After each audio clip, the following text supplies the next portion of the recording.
Good morning, ladies, gentlemen, and colleagues. Today, I'll be giving a presentation on importance and disadvantages of a cell phone.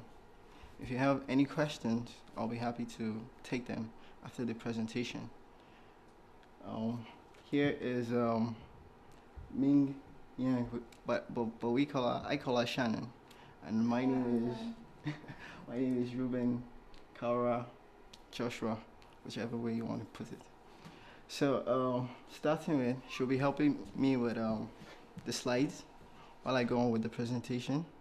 When she's done, I'll take over and she'll come and take on the next phase. Thank you. The first page is the outline. It's about introduction, importance of cell phone, disadvantages, and conclusion. I'll be taking these two parts, and she will take the disadvantages and conclusion of the presentation.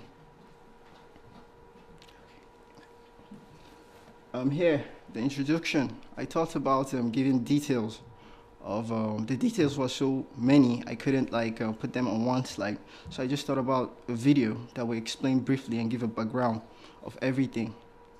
So, if you don't mind, come on. Excuse me. She's not too competent with computers. In the late 1950s, Ericsson, a Swedish electronics company, developed a new mobile phone system called the MTA, or Mobile Network A. While it was a huge innovation, its extremely large mass of 90 pounds caused it to fail. It was never released out of Sweden. It was featured in the 1954 smash hit comedy Sabrina, starring Humphrey Bogart and Audrey Hepburn. In 1971, AT&T asked the FCC to start allowing mobile phones to use its higher quality signals. They accepted, so Motorola began working on its first handheld mobile phone. It was called the Motorola Dynatac. As a publicity stunt, Martin Cooper, who was the head engineer on the project, made the first mobile call in front of many reporters. Though it weighed 2.2 pounds and only had 35 minutes of talk time, it was a hit. People were saying hello and goodbye everywhere on these clunky yet functional beauties. You say goodbye, I say hello. In 1993, one of the most popular features of cell phones was first released, text messaging. Text messaging changed communication forever. People were able to send short messages to each other in situations where they could not speak to each other. Though initially text messaging wasn't very popular, 4.1 trillion text messages are being sent a year. Texting proved so popular that many phones became built in with full keyboards. Phones started to become more and more like a computer. A smartphone is a cell phone that is an operating system just like a computer. Things that people in previous decades would never believe could be possible are considered common today. Phones now can surf the web, talk to friends, and text another friend all at the same time. At first, camera phones were just a gimmick because they produced low-quality images. But now phones can take pictures of amazing quality. In 2003, the BlackBerry was unveiled. It truly could do everything, maybe music, web browsing, or email. It remains one of the most popular phones today. In 2000, a very important cell phone feature was introduced, voicemail. It provided a free answering machine for cell phones. The current standard of cell phone networks is 3G. If 3G is at such a high standard already, it's impossible to imagine what 4G has in store for the future of cell phones. Okay, that's the end of the video. It was just a brief background of how cell phones were and how far they are going and what we're looking forward to in the future. The importance of cell phones is means of communications, and they're very important to this, particularly in these two parts. That's the business aspect and personal use, to keep in touch with people.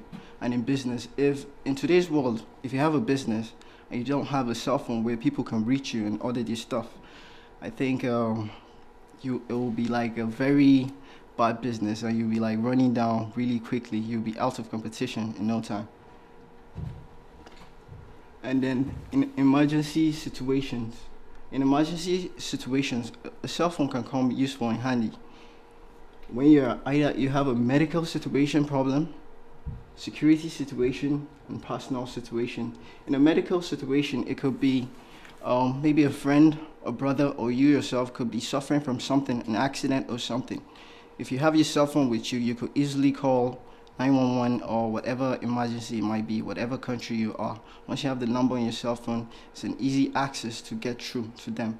When it comes to security measures, you could report a crime. In case you see a crime going in progress, you could call the police or take a record with your cell phone to have proof of what happened, to not implicate yourself in the crime.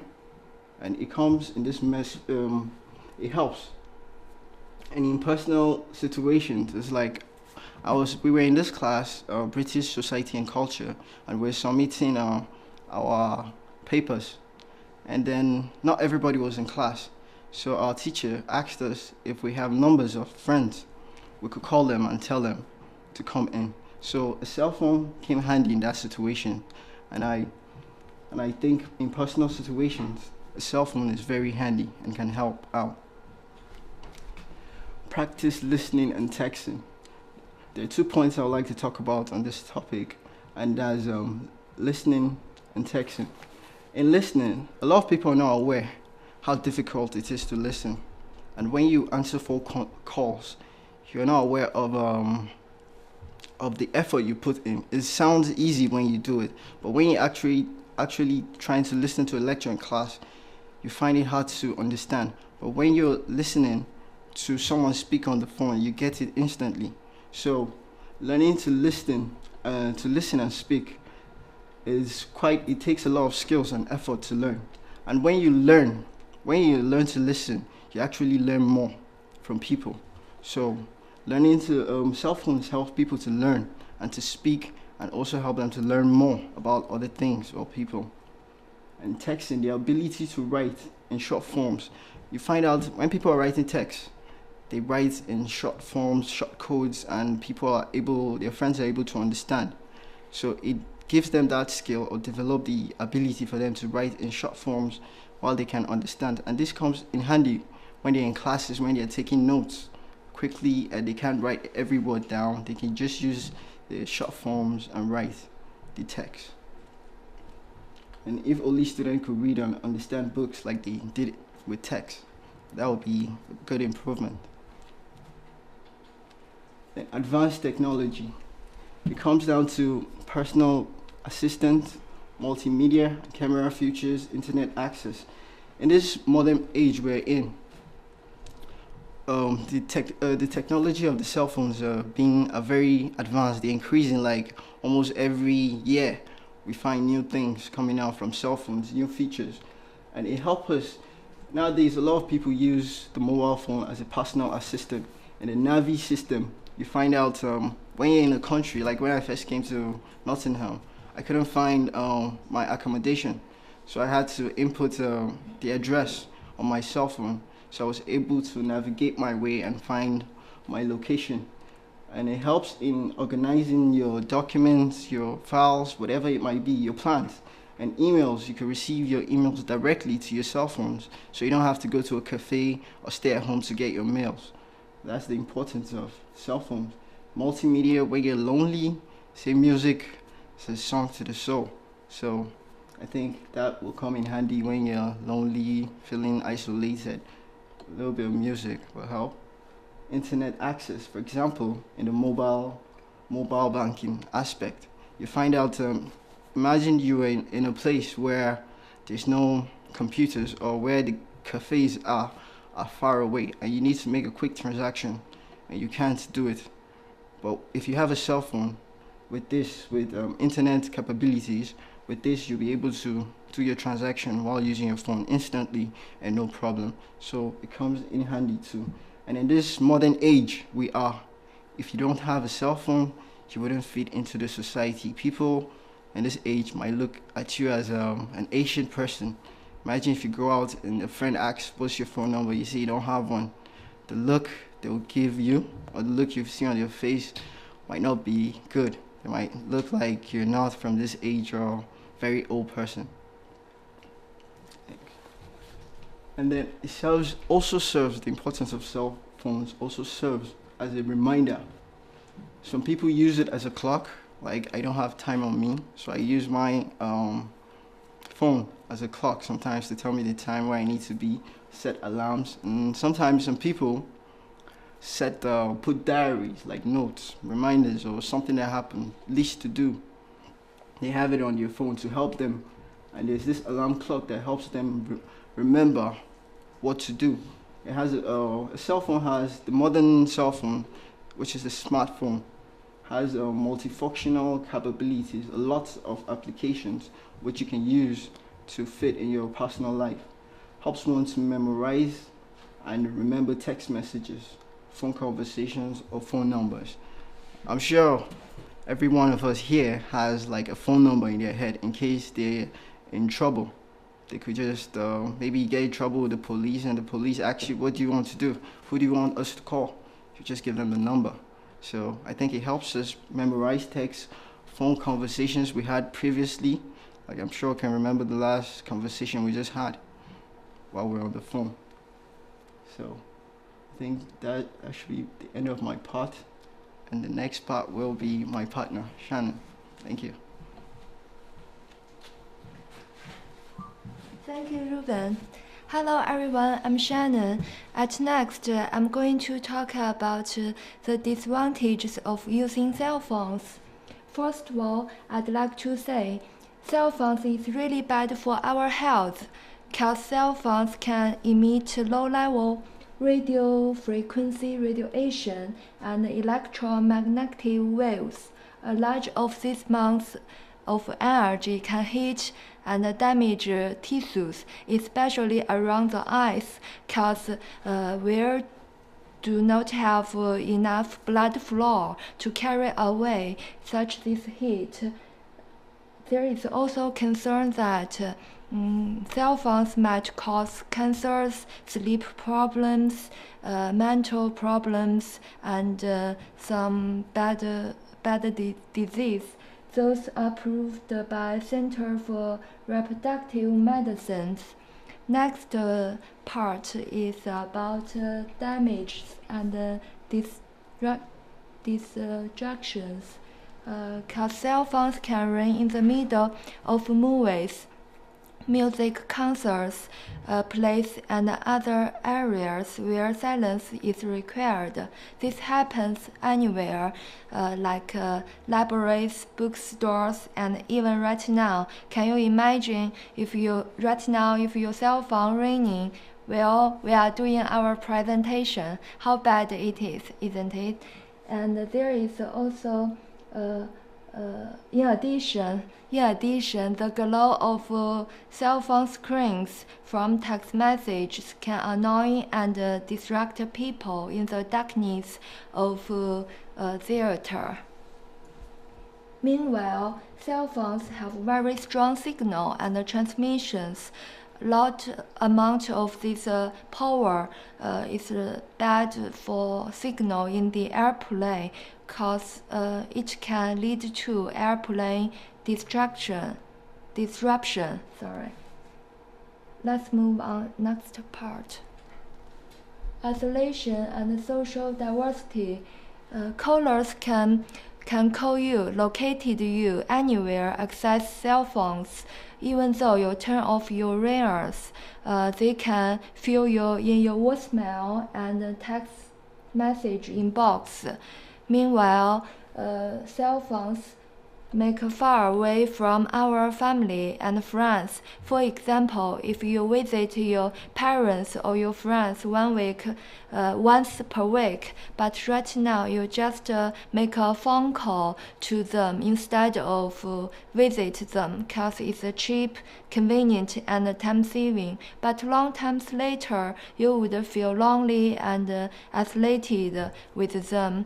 Your social life not close with your friends and with your family. Next part, thank you. I would also like to say cell phones can increase in crime, like you saw some movies, some criminal use a cell phone attached to bomb, like this this picture and they will commit some crime or explore somewhere. Because before they don't have a cell phone, that kind of high technology, and they will use the bomb attached themselves to explore somewhere. But right now we have cell phone. They can control by cell phone. They can control the time and anywhere instead of sacrifice themselves. So as a result, it's really bad thing happened. So in conclusion, cell phones have advantages and also have disadvantages. We should care about more about disadvantages. You will see a video. A professor will prove what I'm saying and tell you more about disadvantages. Your voice isn't the only thing being transmitted on your cell phone. Germs are being transmitted too. Usually, if it's your own germs, you don't have to worry. It's when you share cell phones with somebody else, you can move germs from one person to another, particularly ones that can cause skin infections or the flu virus, cold virus. Professor Charles Gerba is a professor of environmental microbiology at the University of Arizona. The man known as Dr. Germ has found cell phones can be a carrier of infectious diseases. Well, I've had incidents where people share cell phones in my own family where they may have transmitted staphylococcus skin infections, or MRSA. MRSA, which is short for methicillin-resistant Staphylococcus aureus, is a skin infection that is resistant to penicillin. When Dr. Gerba saw this infection on his niece, he tested her cell phone. It came up positive for MRSA. The cell phone, we're going to check for germs. Is that okay? Yeah. Armed with a special germ meter, Dr. Gerba can determine roughly how much bacteria is on your cell phone. Put the meter to the test. Well, we're going to find out if you ever talk dirty on it. Testing only takes seconds. All phones have bacteria, but the more there is, the better chances of getting someone sick. 195, you're really close to the limit. Under 200 means hundreds of bacteria. When you get above 200 on the meter, it means thousands. Above 300 means tens of thousands. And above 500, hundreds of thousands of bacteria. You have a cell phone with you? Yeah. Melissa ended up with the highest number of all the cell phones we sampled, 336, which means the high tens of thousands of bacteria. The professor's words were unsettlingly clinical. To give you a relative idea, you got about hundreds of times more bacteria than in an average toilet seat if you want to compare. I'm using my cell phone, but be a little bit cleaner than that. None of the people we stop in the street regularly clean their cell phones. Oh, you're in well, above 200 ain't good. That means we're in 1,000 range. Just have a couple of thousand, not as bad. Do I ever want to use my cell phone again? Yeah, well, maybe not. Maybe cut your husband off. It might be a story. You never know. Blame the husband. Always blame the husband. Of the 11 phones we tested, 5 failed the germ meter test. Thank you. This is all about our presentation. Does anyone have any have any questions? Why you choose this topic? Oh, because we think cell phone is a tool relevant to everyone. Because everybody have cell phone. We use cell phone every day, every time. But we only noticed the good side of cell phone, but to not think about the disadvantages of cell phone. We want to tell you more information about the pros and cons of cell phones. That's why we choose the topic. Thank you. That's a very good question. Do you think cell phone is playing an important role in ourselves? Of course. How do you think? Why? No, I ask you a question. Yeah, I know. I think it's very important to our life. Isn't it, Ruben? Let me answer that question quickly. Do you have a cell phone? Do you have a cell phone? Have cell phone? Why do you have it? I need it to communicate. Yeah, means of communication. So that's why it's so important. Without it, we find it hard to communicate with people or anywhere. Yes, I guess you probably answer. You can't live without cell phone, cause every day your friends communicate with you except cell phone. Is that right? So we think it's very important for our life. Thank you. Thank you. Thank you very much. Thank you.